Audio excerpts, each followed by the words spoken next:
paano mag-install na hazard light sa ating Rider 150 Fi.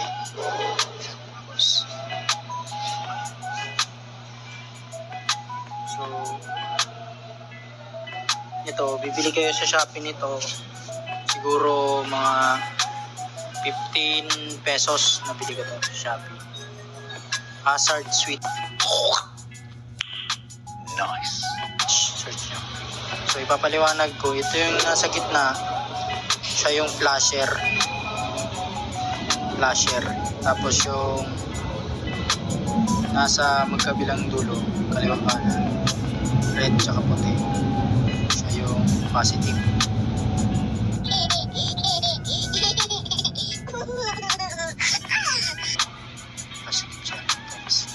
Siyempre kailangan mo ng tools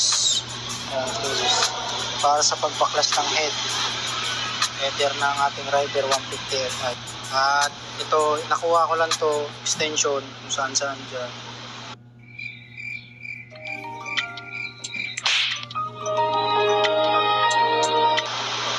Hindi ko na pinakita yung pagbaklas ng head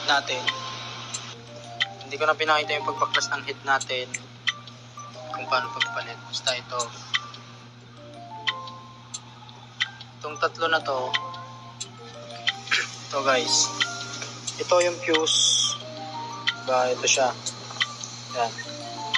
Sa likod niyan, yung tatlo sa likod, yung kulay black positive, yung green positive, tsaka yung blue, yun yung flasher natin. Kaya kung ano nasa gitna nito, kulay blue, yun din ang nasa gitna, kulay blue, sa ating Rider 150 Fi. How to install hazard, guys. Oh, hi. Wait a minute. Who are you? Hindi ko na pinakita yung paano pagbaklas ng head kasi alam nyo naman. So tatry na natin. Switch. Then pindot natin ito guys. Ito.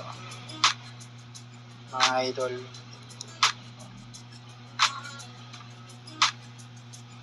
How to install hazard light. You know. So let's go. Kabit na natin yung headlight. Pati sa likod guys. So let's go. Kabit na natin yung headlight.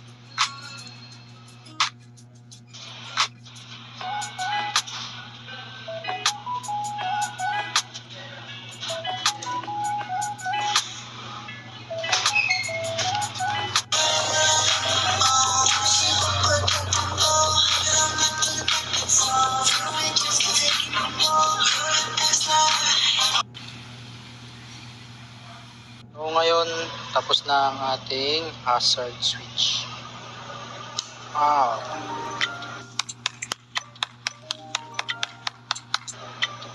Nilagay ko siya dito sa bandang kaliwa, guys. Yan. Para pagpindot,